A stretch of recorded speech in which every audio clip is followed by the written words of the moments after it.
16 heures juste à Gbadolité, à Yakoma, au nord Ubangi. Mesdames et messieurs, nous sommes en direct de Kinshasa sur Kinactu Télévision.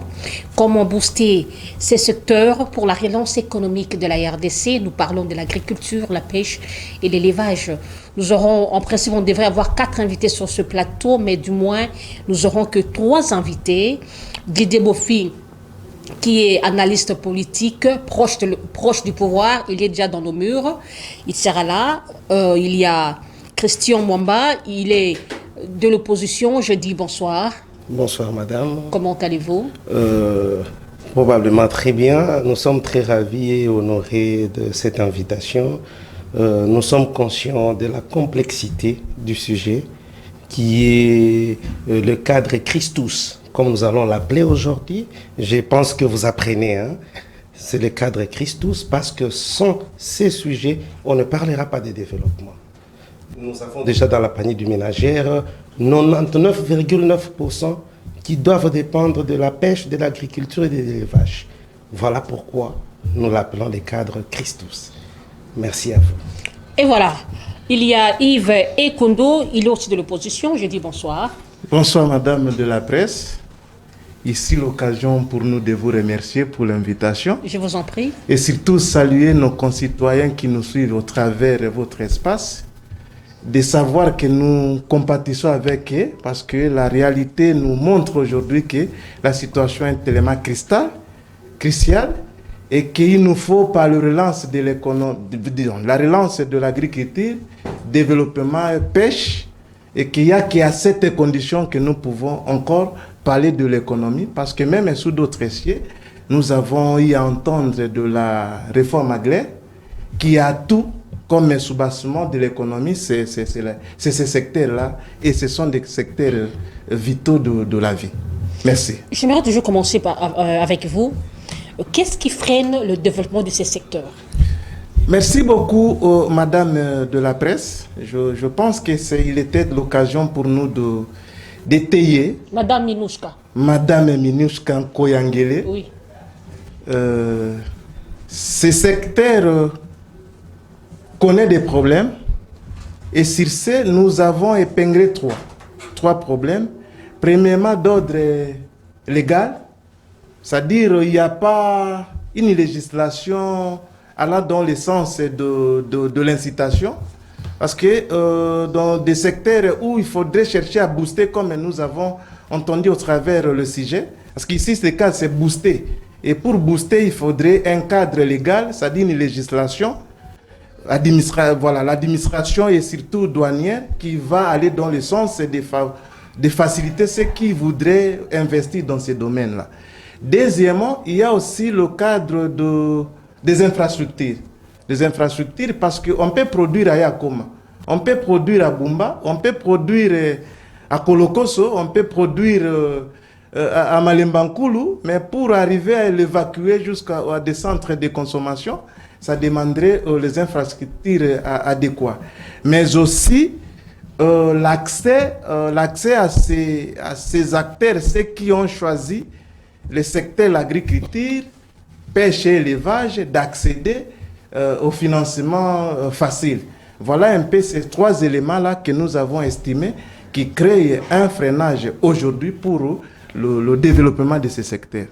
J'aimerais aussi savoir, par rapport toujours à cette question, à l'époque du maréchal Mobutu, on avait quand même, on mangeait quand même les riz de Bumba, non? Il y avait les cafés, les Eveya, il y avait, on importait, il y avait comment je vais dire, on produisait chez nous. La RDC, Kinshasa était producteur.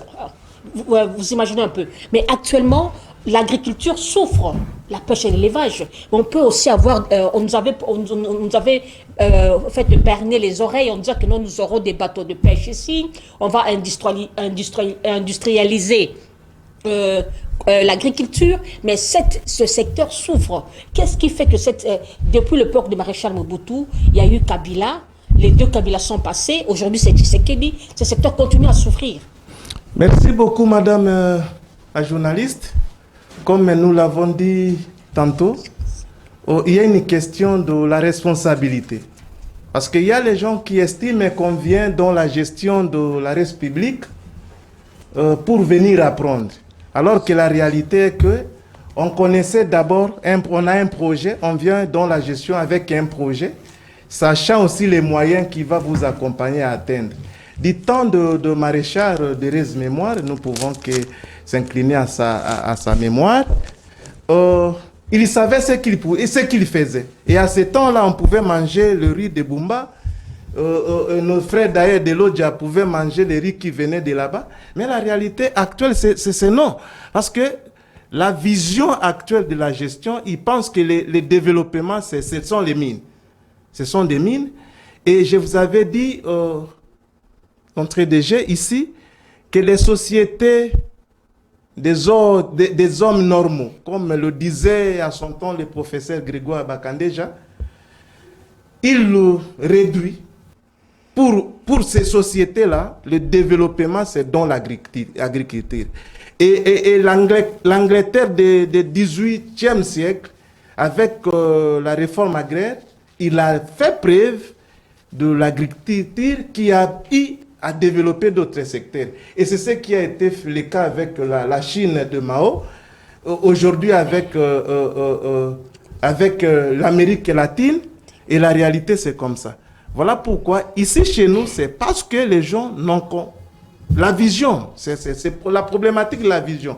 Ils ne savent pas en réalité qu'est-ce qu'ils veulent et tout est concentré sur les mines. Et voilà ici les débats, ce sont les carrés miniers, alors que la richesse de notre pays, elle est complémentaire. Chaque province a ses spécificités et ses spécialités. Et le cas de l'Équateur, le Grand Bandundu, le Grand Oriental, c'est l'agriculture et l'élevage, la pêche. Mais aujourd'hui, vous voyez même dans de dire, aujourd'hui, tout le monde, la pensée, c'est aller à Kolwezi, c'est aller là-bas. C'est parce que là-bas, il y a des mines. Or, si nous pouvons changer cette perspective de voir les choses, je pense que le secteur où l'économie serait boostée comme nous avons intitulé au travers le sujet que nous débattons aujourd'hui. Et voilà, je passe la parole à Christian. Christian, vous avez suivi votre co-débatteur. J'aimerais poser la même question de savoir qu'est-ce qui fait que ce secteur souffre amèrement, laissez-moi le dire, amèrement. Parce que nous avons des terres arables où on peut faire l'agriculture, on peut planter, on peut avoir des usines de jus. Malheureusement, nous importons des jus. Même nos enfants aussi consomment des jus qui vont détruire leur santé demain. Vous comprenez? Les jus que produisent les Indiens, les Libanais, là, leurs propres enfants n'en consomment pas. Vous imaginez un peu. Mais nous avons des manguiers, nous avons des ananas. Mais qu'est-ce qui empêche qu'on puisse industrialiser l'agriculture, la pêche, l'élevage? Chez moi, à l'Équateur, là-bas, les Ambokayambisi. Vous imaginez un peu. Je suis allé à l'Équateur, je fais 5 ans là-bas. Je mangeais les monganza, les nzombo, les mosombo, les monzanda. Il y a une diversité de poissons, des poissons qui périssent de la vieillesse. Mais qu'est-ce qui empêche l'évolution de ces secteurs? Merci beaucoup, madame. Si vous me regardez bien, vous allez sentir que je suis choqué. Quand le média nous définissent déjà, parce que même les enfants qui sont à l'école primaire, je salue en passant ma fille Christiana Yumba, elle me dit, mais papa, tu viens de l'Équateur, là tu as dit tu achètes à 10 000, oui. Et pourquoi à Kinshasa c'est à 130 000? 130 000. Une fille de 2e année primaire, s'il vous plaît. Nous sommes en train de pointer du doigt la responsabilité de l'État. L'État est responsable de ces fléaux, de ces chaos. Pourquoi? Parce qu'il n'y a pas de politique allouée à la pêche, à l'agriculture et à l'élevage. C'est ce qui est à la base aujourd'hui de durée de vie, de notre durée de vie qui est insignifiante parce que nous ne sommes pas en bonne santé. Nous ne pouvons pas parler de développement aujourd'hui parce que nous sommes non seulement colonisés, parce que celui qui consomme ce que l'autre produit est colonisé, contrôlé par l'autre. Vous comprenez? Et avec la politique qui est aujourd'hui n'est pas à la hauteur de ce qui est attendu par l'ensemble. Vous savez, sur le plan géopolitique, la RDC est placée au centre de l'Afrique. Et cette position stratégique nous permet de nourrir 2 milliards de personnes si et seulement si nous faisons de la RDC un pôle agricole ou un grenier agricole. Donc, c'est le temps, c'est les moments à nous qui sommes de l'opposition de demander au chef de siffler la fin de la récréation afin que ces secteurs, dorénavant, je venais de vous dire le secteur cruciaux ou crise tous secteurs, parce que, madame, permettez-moi de vous dire, on ne parlera jamais du développement si on ne prend pas en charge l'agriculture, la pêche et l'élevage. Pour notre survie en tant qu'humains, nous dépendons de ce que nous consommons. Et pour consommer, nous devons produire. Tant qu'on ne produit pas, donc nous sommes victimes de tous ces maux.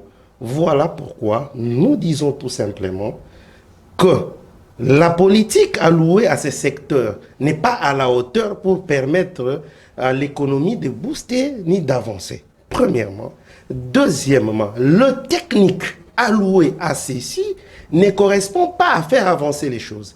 Si les Chinois peuvent produire le maïs pendant, par exemple, 30 jours, et que nous devons attendre 9 mois pour avoir un sac de maïs, vous voyez que la technologie que nous utilisons, et sans oublier aussi, il y a beaucoup de choses révélateurs, sans oublier aussi qu'il y a un problème de sécurité alimentaire qui est en péril. Parce que quand nous ne produisons pas, nous n'avons pas de sécurité alimentaire. Nous sommes contraints de consommer ce qu'on nous présente. Il y a des problèmes de modification génétique. Il y a quelqu'un dans son petit labo qui prend son maïs et qui met des urées, des NPK, qui met ceci, qui met cela, qui t'amène le maïs. Tant que la police spéciale de l'agriculture n'existe pas, on ne parlera pas de développement. Tant qu'il n'y a pas de calendrier pour la pêche, il n'y aura pas de développement. L'économie ne changera pas. Tandis que, je me mets en évidence directement, si et seulement si, au Congo, aujourd'hui, on identifie, parce que je me méfie de dire qu'il n'y a pas de projet. Nous avons des projets. Je me méfie de dire qu'il n'y a pas des solutions. Il y a des solutions. Parce que je me dis, dorénavant, avec un programme caché quelque part, nous avions proposé à ce qu'on puisse mettre ce programme-là en pratique, mais il n'y a pas eu cela. Le poisson que nous consommons a une période de fermeture. Quand on dit que non, en Lingala et les Bakangi, ça veut dire qu'il n'y a personne qui va pêcher. Quand on dit après 2 mois, c'est comme le fruit. Le fruit, on dit cette période des manga, donc manga batunyo sobali. Politique ezate. Batu ya malamu ya kosala musala oyo mboka ezako zela bazalite. Yango biso tozoluka tosunga mukonzi ya mboka, tomeka kosunga ye.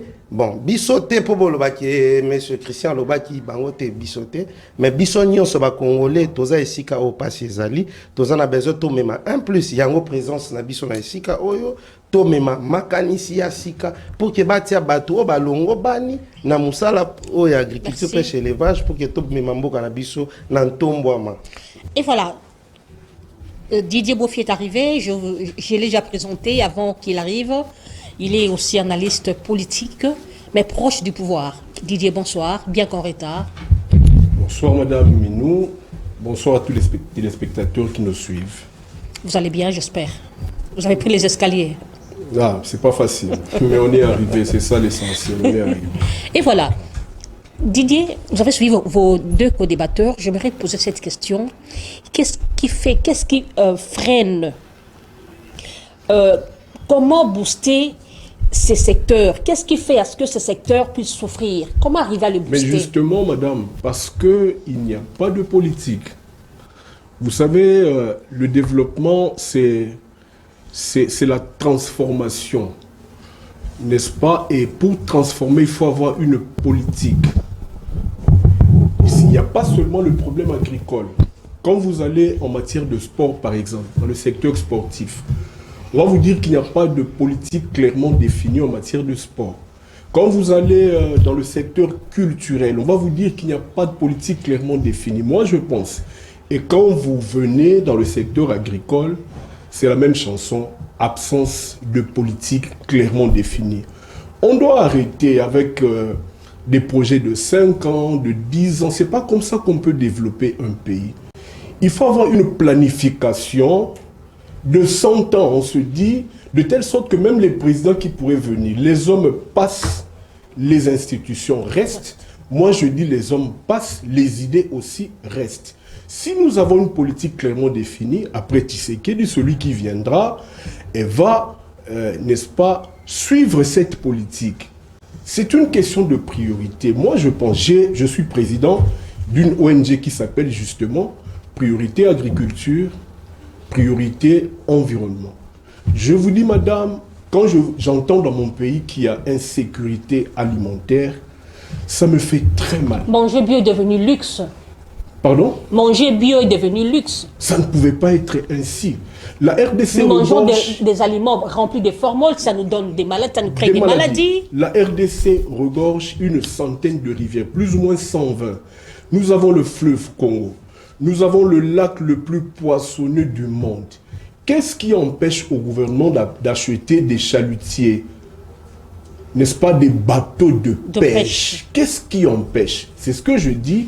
Regardez même la considération qu'on donne au ministère de l'Agriculture.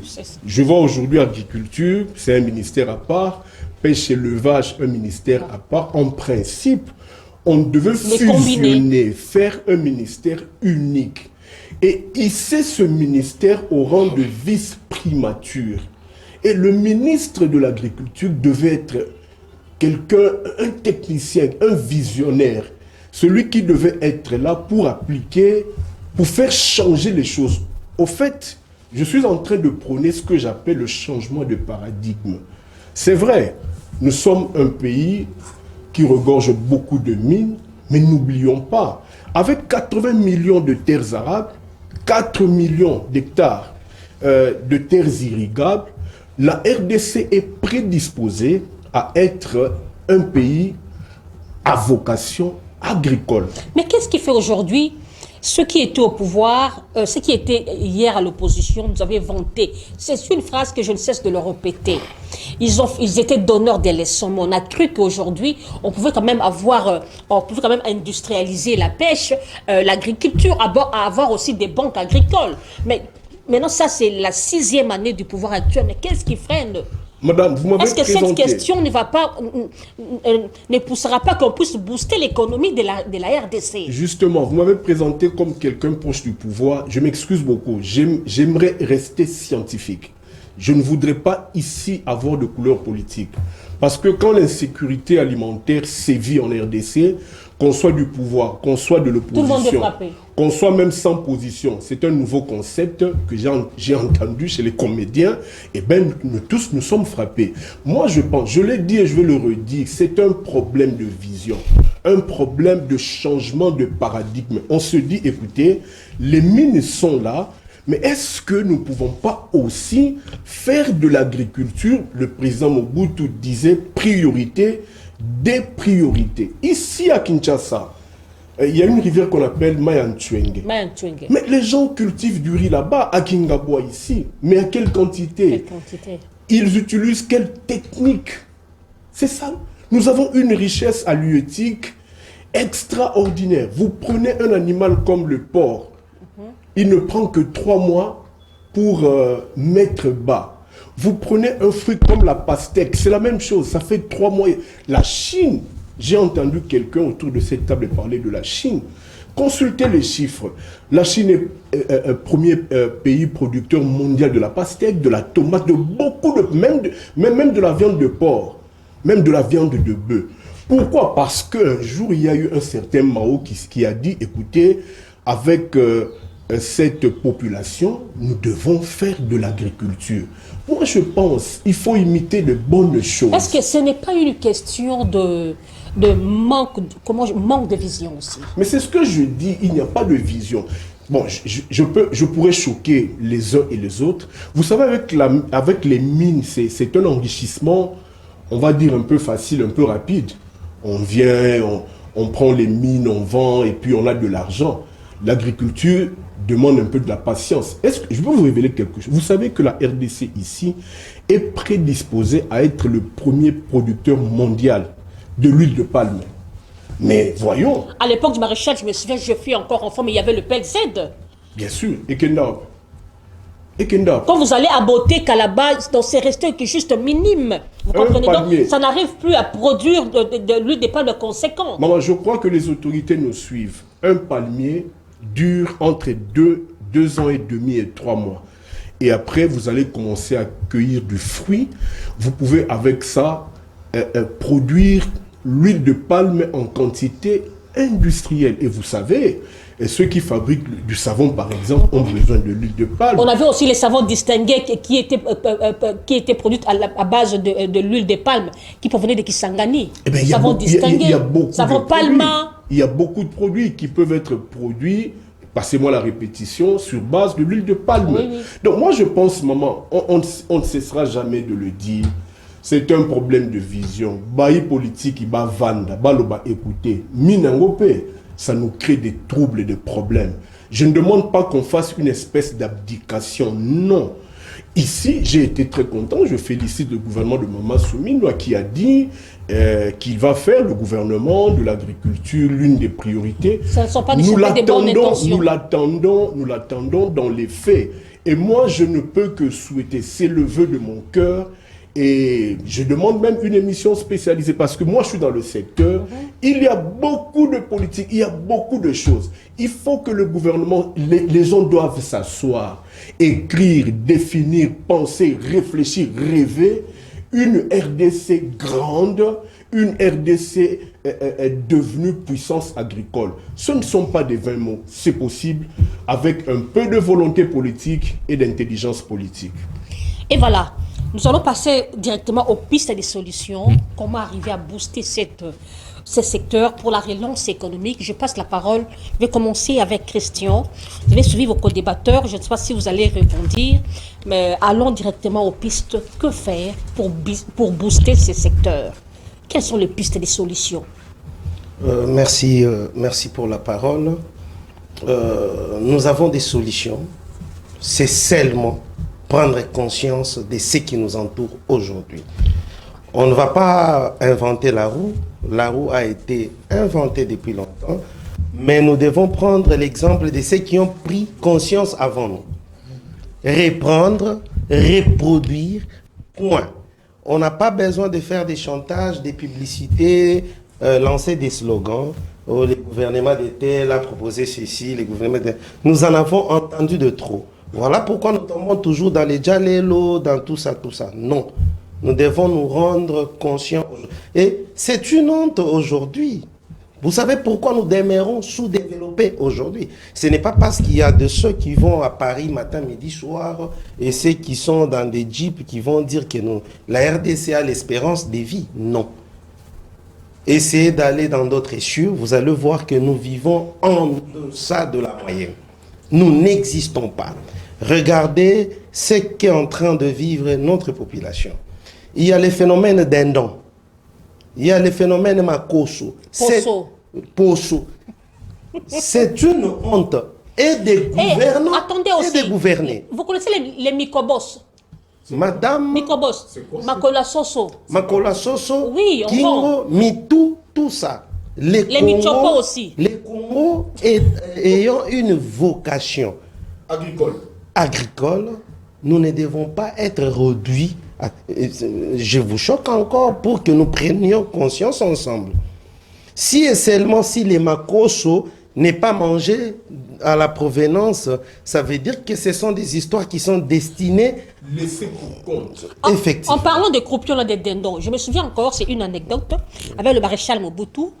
Il parlait, il était avec qui c'est le capitaine Maïndou, son chauffeur.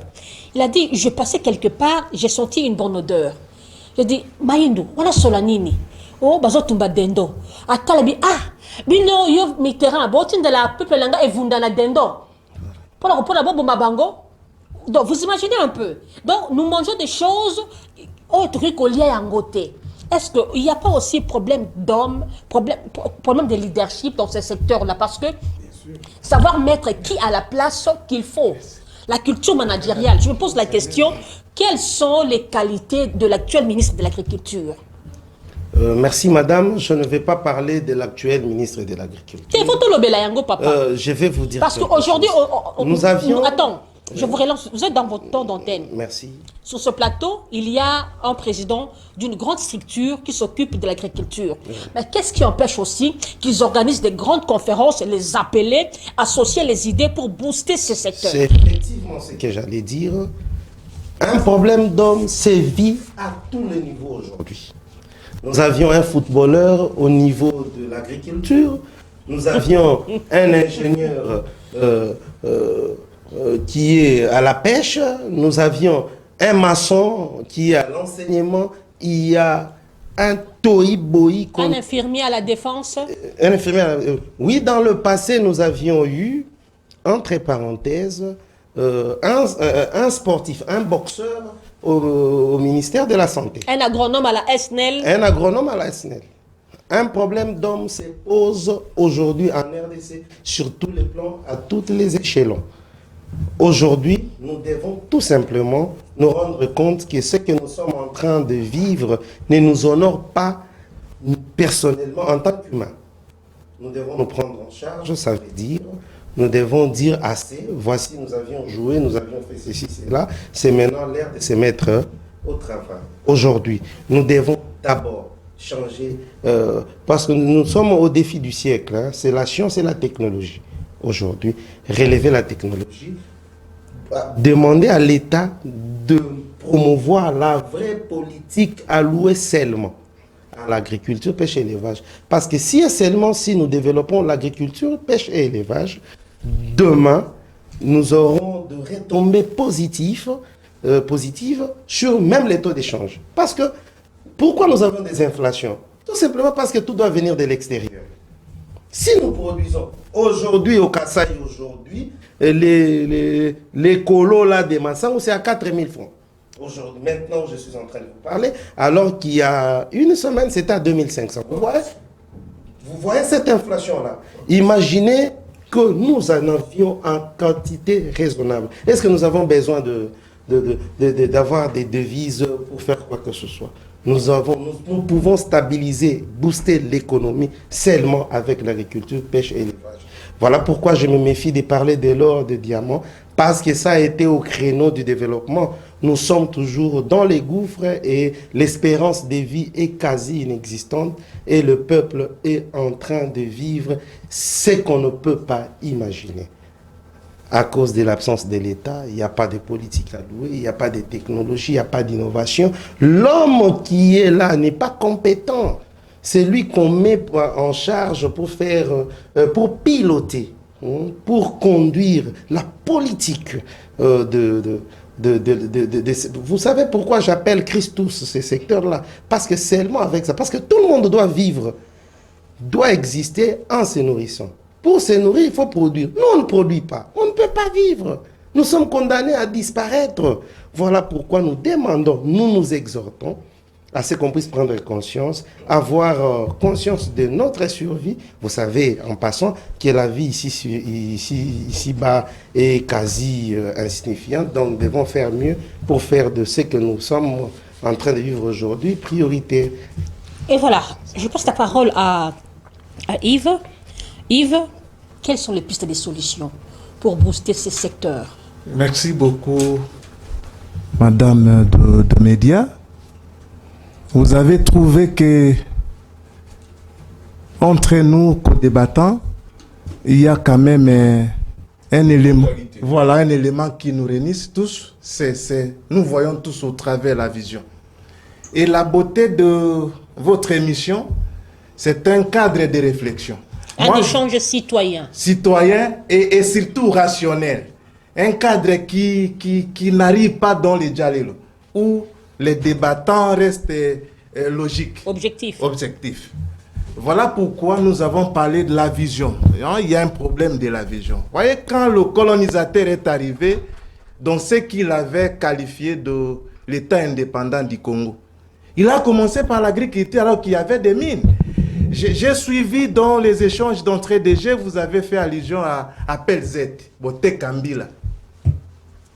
Il y a eu des éveillats ici au travers tous les pays, du côté Maïndombe. Et c'est ce qui a permis de la construction de l'Union minière de Haut-Katanga. Voilà un peu, nous pouvons que nous servir des exemples comme ça. Et ça serait très facile. La Côte d'Ivoire est développée par le cacao. Le cacao. Le cacao. Voilà. L'Afrique de l'Ouest pratiquement. Oui, c'est l'agriculture. Évidemment. Voilà pourquoi j'avais dit ici tantôt d'entrée des jeux. Et d'ailleurs, eux là-bas, ils sont très forts en pharmacopée que la médecine moderne. Parce que l'agriculture est avancée. Évidemment. On avait dit ceci.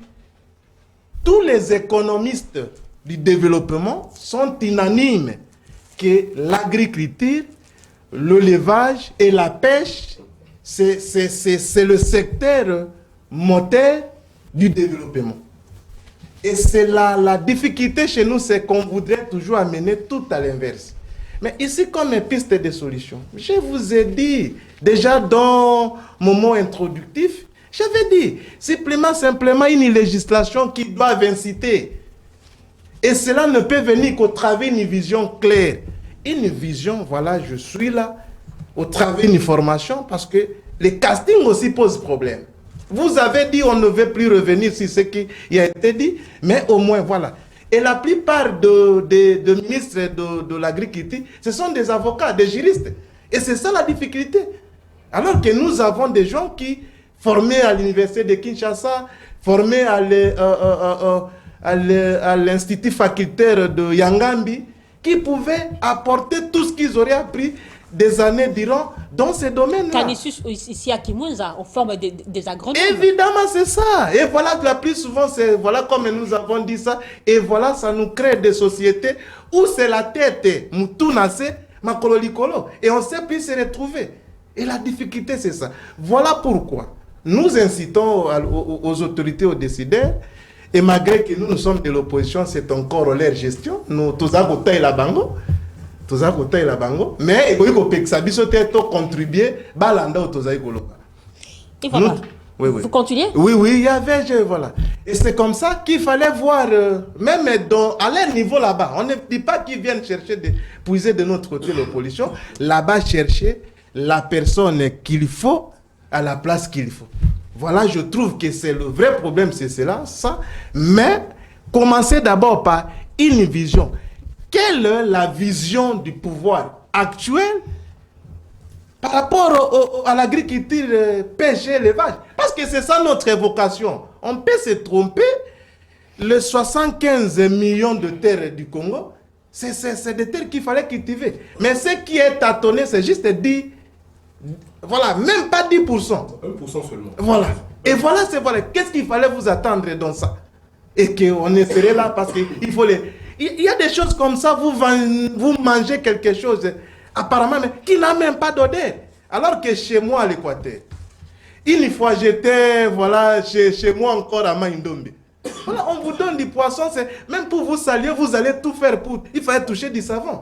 Mais avec ce que on nous amène des... Nous mangeons les ngolo en formol ici au supermarché. Mais quand vous faites la différence entre les ngolo de chez moi là-bas à l'Équateur, c'est vraiment différent. C'est autre chose, madame. Est-ce que ce que ces gens nous amènent, ce sont des ngolo? C'est autre chose. C'est autre chose. Moi, je vais même pas... Une fois, j'ai mangé les malangbas de l'Équateur et les malangbas d'ici, mais je me dis, oh, non, les loronini. C'est autre chose, madame. Moi, je ne voudrais même pas que vous puissiez appeler ça comme ça. Les grands-parents, nos aïeux, qui avaient, voilà, nous avons hérité ce Congo nous ont dit, voilà les ngolo, c'est ça, les malangwa, c'est ça. Voilà, les monganja, les histoires comme ça. Oui, mais la réalité actuelle, on est dans autre chose. Voilà pourquoi nous devrions vraiment arriver à une résilience. C'est-à-dire, avec des réflexions comme ça, vous voyez comment je trouve tout le monde est... J'ai vraiment actif, hein, au travers de cette émission, de comprendre le sens de la responsabilité. Le sens de la responsabilité, et je salue mes concitoyens avec qui nous avons débattu sur ce plateau. Je trouve que c'est révoltant. c'est révoltant et nous devons créer une rupture avec les systèmes d'autrefois et dire des choses comme ça, qu'on ne peut plus. On ne peut plus. Un leader visionnaire avec un projet clair et qu'il faut donner, les collaborateurs doivent savoir, je suis au ministère de l'Agriculture pour faire quoi? Quelle est ma mission? Booster. Et la science économique nous a révélé, je cite madame, nous a révélé qu'à la base de tout développement, c'est l'économie. Et c'est l'histoire de la Grande-Bretagne au travers de la réforme agraire, c'est l'histoire de la Chine, de Mao Tse-tung, et aussi même aux côtés de nous, la Côte d'Ivoire aujourd'hui, le Bangladesh, la Malaisie, qui est venu même épuiser la science ici chez nous. Et voilà, je passe la parole à Didier Bofi, prenez le micro. Ma question, vous allez donner des pistes et des solutions. Je m'aimerais poser une petite question. Toujours par rapport à la politique, quelle était la politique du chef de l'État? Parce que même les ministres, la Première ministre, elle travaille sur la politique du chef de l'État. Quelle était la politique du chef d'État dans ce domaine-là? Parce qu'aujourd'hui, on peut aller au cabinet du ministère de l'Agriculture. Laissez-moi vous dire, vous allez trouver peut-être un chargé d'études qui est un économiste, un chargé d'études qui est peut-être un infirmier, un médecin, un conseiller. Donc, au lieu d'aller puiser ceux qui sont du domaine pour faire des projets, pour enrichir leur dossier, afin de présenter pour que nous ayons des actions concrètes, malheureusement, c'est autre chose. Oui, vous avez raison, madame. La première ministre n'a pas de politique propre. La première ministre Souminois fait la politique du chef de l'État, oui, qui, au regard de la Constitution, est là pour la bonne marche des institutions. Il en est le garant. Les pistes de solutions, très important. Nous devons nous arrêter, nous devons nous asseoir, nous devons faire une rupture. On se dit trop c'est trop. Peut-être que les amis qui nous suivent ne comprennent pas trop. C'est grâce à l'agriculture que nous avons la nourriture. C'est grâce à la nourriture que nous avons des vêtements. C'est grâce à la nourriture que nous avons des médicaments. Vous le savez, du temps de l'homme belge, la Gécamine est construite avec l'argent de l'EVA qui est venu de l'Équateur. Mais lisons la Bible, s'il vous plaît. L'Éternel Dieu créa l'homme. Il le plaça dans le jardin d'Éden. Pourquoi? Pour cultiver le sol. Oui, oui. Retournons à l'origine, chers Congolais. Celui qui fait l'agriculture n'est pas un piètre monsieur. Celui qui est habillé en costume, cravate comme moi, n'est pas plus important que celui qui touche au sol. Un changement des mentalités, un changement des paradigmes. Je suis en train de militer pour qu'au niveau de l'école primaire, nous avons un cours, je suis enseignant du primaire, c'est ça ma formation, il y a un cours qu'on appelle travail manuel.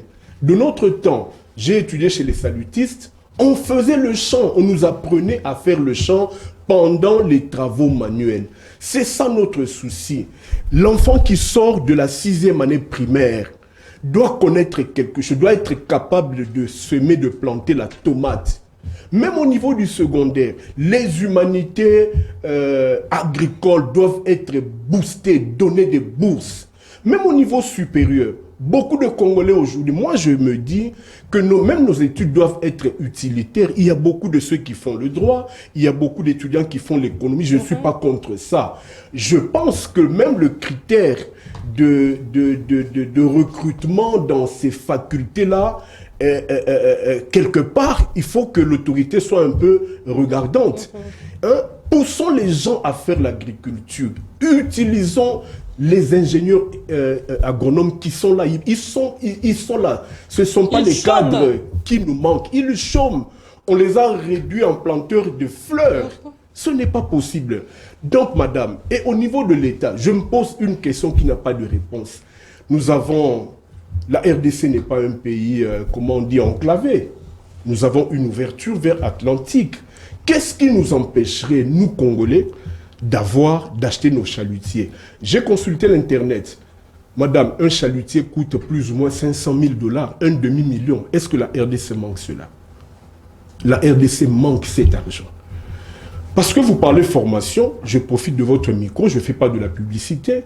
Dans notre ONG, Priorité Agriculture et Environnement, le samedi 27 ici, nous débutons une formation sur les prolégomènes de l'agriculture et de l'environnement. J'invite les amis qui nous suivent, on sera ici à l'immeuble Le 130, juste derrière l'INA.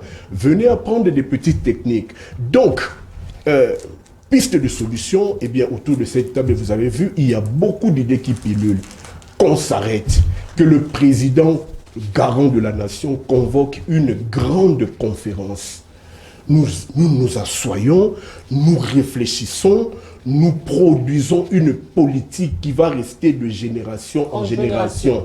Même ceux qui vont venir après, je vais devenir président de la RDC, oui, on va vous poser la question, qu'est-ce que vous allez faire en matière agricole? Ça doit être une priorité des priorités. Sinon, on va manquer la nourriture, sinon on va manquer de médicaments, sinon on va manquer tout ce qu'on doit manquer. Commençons par l'agriculture. Eh bien, ce pays, on peut faire de la RDC une puissance agricole au centre de l'Afrique. Tel est le cri de notre cœur. Et voilà, nous tendons déjà vers la fin de l'émission. Mais du moins, j'aimerais passer la parole à Christian. Christian, vous pouvez rebondir par rapport à ce que les autres ont dit. Ouais, nous ne pouvons que nous encourager, nous soutenir, dire ensemble qu'il est temps de prendre les armes. Les armes, ce n'est pas les Kalachnikov, les AK, c'est prendre la technologie et la mettre à notre service pour développer les secteurs agricoles. C'est seulement en ces moments-là, après la production, que nous aurons à dire qu'il y a développement, que nous sommes en voie de développement. C'est quand nous serons en train de produire. Sachez, je pense que vous êtes d'accord avec moi, que quand on ne produit pas, on est contrôlé. Quand on ne produit pas, on est gouverné, on est esclave. Parce que je fabrique ce que je fabrique dans mon petit coin, je viens, je te donne. Et vous êtes exposé parce qu'il n'y aura pas de sécurité alimentaire. Aux États-Unis, s'il vous plaît, les champs, les étendues de maïs, des maïs que vous voyez revenir des États-Unis, il y a des drones, des caméras, des gens qu'on appelle la police spéciale qui a seulement la charge de veiller à ce que ces maïs ont commencé à pousser du commencement du sol jusqu'à la mise en valeur à la vente pour la sécurité alimentaire. Pourquoi? Parce qu'après avoir mis des graines dans la terre, quelqu'un d'autre peut venir avec un produit, changer le processus de culture, seulement. Alors que nous sommes exposés tout simplement parce que nous ne faisons que consommer ce qu'on nous amène. Nous sommes d'accord avec nous-mêmes et en passant, nous exhortons, nous avons beaucoup lu, nous avons beaucoup lu, voilà pourquoi nous ne sommes pas là pour chanter, il a amené tel programme, il a amené ceci, il a dit cela, non. Nous devons seulement nous regarder en face, nous dire assez, prenons-nous au sérieux une minute. Mettons-nous au travail. Prenons ce qui a été écrit. J'ai même lu la mémoire d'un ami là, qui était au campus à l'époque, qui a fait l'agronomie, qui n'était qu'un petit pauvre, qui restait au village Maluku. Ceux qui ont fait les campus comme moi, je suis fier de vous le dire, nous connaissons le village Maluku. Oui. C'est un ami camerounais, je vous dis aujourd'hui, c'est lui quand je suis malade à Kinshasa, après avoir terminé l'agronomie à l'Unikin, qui m'envoie 200-500 $ pour me faire soigner à Kinshasa, parce que tout ce qu'il a appris à l'Unikin, il est allé exécuter au Cameroun. C'est une honte pour nous. Nous avons assez de gens qui peuvent prendre en charge ce pays, puiser les gens qu'il faut dans leur domaine pour booster l'économie de notre pays. C'est possible ensemble avec la volonté politique de l'heure. Je vous remercie, madame. Veuillez aussi répondre. Mais j'aimerais une question. Nous voyons très souvent, lorsque, pendant la défense de ceux qui font la polytechnique, ceux qui font certaines facultés, il y a déjà des gens qui sont là, des directeurs, des envoyés, qui sont des émisseurs, pour prendre ceux qui ont distingué. Mais c'est le contraire aux facultés de l'agronomie, hein? C'est vraiment le contraire. Merci beaucoup, madame. Et là, vous seriez sans ignorer, comme nous, que ce qui tue aussi le secteur, c'est le clientélisme, c'est aussi le tribalisme. Parfois, ce ne sont pas ces gens-là qui se distinguent. Dans chaque domaine, il y a de l'élite, il y a ceux qui se démarquent. Mais la réalité, souvent, ce n'est pas école écrite. Ces gens sont là simplement pour des raisons de formalité, du formalisme. Voilà pourquoi, au travers notre cri d'alarme, les autorités doivent savoir, en envoyant, peut-être qu'il faut aussi être regardant. Quelqu'un qui vient, oui, on t'a recruté, est-ce que réellement c'était lui qu'il fallait recruter? Et au travers le champ de l'agronomie, agronomique, je suivis le co-débatteur aux côtés de moi qui dit, voilà, que ces gens qui sont réduits simplement pour des gens qui doivent planter des fleurs. Et la réalité, c'est comme ça. Quelqu'un qui va amasser son argent en politique, il lui recrute et va surveiller ma ferme à Maluku, des choses comme ça. Alors que ce sont des cadres qui pouvaient apporter leur savoir-faire pour le développement du pays. La réalité, c'est un peu ça. Il y a des choses qu'on peut recruter. Voilà pourquoi vous allez retrouver dans ce secteur, la plupart des dirigeants, c'est les gens qui ont fait d'autres études. Alors que même pour eux-mêmes, ils doivent rester jaloux. Ils doivent aussi être jaloux parce que moi, je peux me rappeler lorsque je finis l'université de Kinshasa à la faculté de droit, j'ai voulu tenter avec l'enseignement pour me retrouver quelque chose pour commencer la vie. Et l'école où je suis allé tâtonner, et ils m'ont demandé ma formation. Et le promoteur a dit non, cher ami, nous sommes jaloux avec notre profession. L'enseignement doit rester pour les enseignants. Voilà pourquoi c'est à partir de ça que j'avais changé aussi les paradigmes, comme elle avait dit, j'ai ramassé au travers un co-débatteur ici. Et les agronomes aussi eux-mêmes doivent être jaloux avec leur domaine. Et quand ils voient quelqu'un qui ne maîtrise pas ce que vous faites, comment il saura alors vous orienter? Et créer même des sit-ins comme ça pour démontrer aux décideurs que parfois, voyez les choix que vous faites, ne collaborent pas avec la personne qui doit nous diriger, parce qu'il y aura toujours cette démarcation. Lui, il vient avec et ça va créer toujours une attitude d'impolitesse. Vous voyez les gens comme ça pour régler, non, ils ne m'écoutent pas. Au-delà de tout, c'est moi le ministre. Au-delà de tout, c'est moi le directeur. Et la réalité pouvait arriver à ce stade-là. Qu'on sait vraiment la résilience. On se met vraiment... Trop, c'est trop, arrêtons-nous. C'est un secteur vital de notre vie, tellement que notre société a pour vocation agriculture, pêche et élevage, et plaçons devant nous quelqu'un qui maîtrise les secteurs. Et ce n'est qu'à cette condition-là, et que voilà, nous pouvons nous retrouver à un développement dont le secteur que nous évoquons ici apporte. Et voilà, Didier va y rebondir aussi.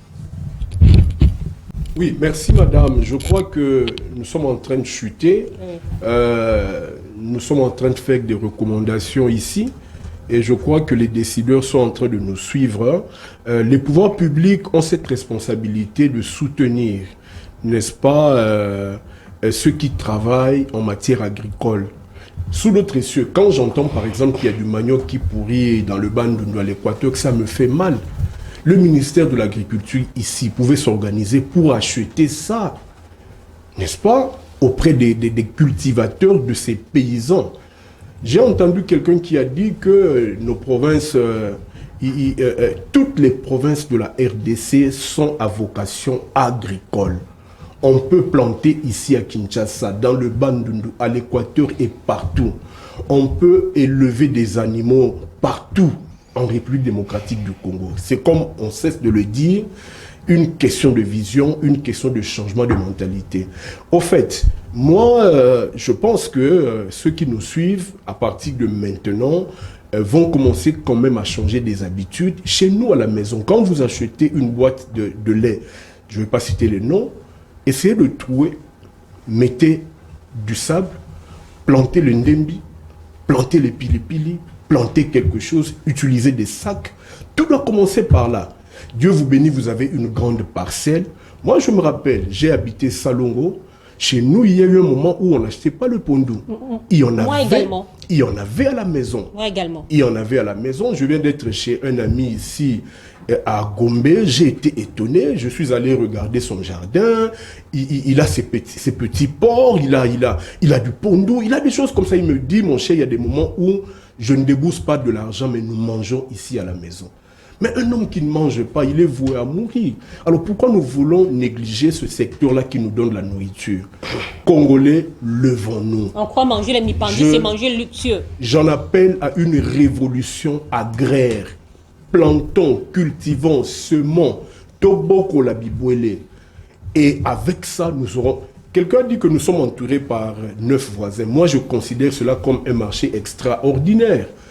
Les Congolais ici, Congolais que nous sommes, nous pouvons vendre de la banane à tous nos 9 voisins. Nous pouvons. Donc, comme on l'a dit, que le président de la République, ça c'est ma prière, convoque une grande conférence où les spécialistes, les politiques, tout le monde sera invité pour réfléchir par rapport à la politique agricole. Au niveau de l'enseignement, déjà au niveau de l'école primaire, et que l'enfant qui termine sa 6e année primaire soit capable de connaître les prolégomènes de l'agriculture. Et c'est comme ça que nous allons avoir beaucoup de devises. C'est comme ça que l'agriculture sera un bras très puissant pour hisser le développement de la RDC. Et voilà, nous sommes arrivés à la fin de l'émission. Je donne 1 minute à chacun pour clôturer. Yves, veuillez clôturer. Ok, merci beaucoup, Madame de la Presse. Nous tenons à dire que l'agriculture, comme un vecteur de tout développement économique, nous aussi, nous devons nous approprier au travers des illustrations que les autres ont fait. L'exemple de la Chine est tellement éloquent, l'exemple de la Grande-Bretagne aussi, et même certains pays de l'Afrique aux côtés de nous, qui autrefois, voilà, qui étaient d'ailleurs dans le Sahel, mais aujourd'hui qui se constituent, qui créent un environnement. Pour nous, nous demandons à ce qu'il y ait une législation qui va inciter les entrepreneurs, tout ce qui voudraient entreprendre dans ce secteur, au travers la douane, au travers les formalités administratives, et aussi une ouverture avec des banques de financement, parce que même au travers le village, il y a des gens qui tentent, qui tâtonnent à faire, mais qui sont bités parfois. Voilà ce qu'ils ont produit pour comment le pousser dans des centres de consommation.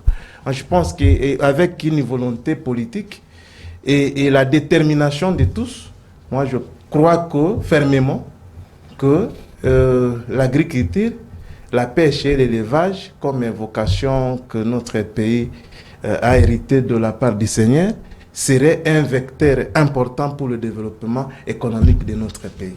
Et voilà. Christian, veuillez clôturer l'émission. Je suis en train de penser que la période de la Covid-19 était la période la plus capitale, même cruciale, pour nous prendre en charge. Vous savez, tout le monde était contraint de rester quand même quelque part. Il n'y avait pas de sortie en dehors du pays. C'était l'occasion où on devait même nous égaler avec la Chine. La politique a manqué à cette époque-là pour dire non, comme nous sommes à la maison maintenant, il n'y a pas de sortie, produisons l'agriculture, la pêche et l'élevage. Je pense ensemble qu'on se rappellera de cette émission. Quand on produira, on deviendra indépendant. Les effets dollars que nous subissons n'auront plus d'effets sur les paisibles citoyens. Produisons ensemble. Prenons conscience de ce qui nous entoure. Regardez l'exemple de l'Angola. Je suis allé hier acheter les semoules. Je me suis vu en face de 4 sacs. Angola, portugais. Angola.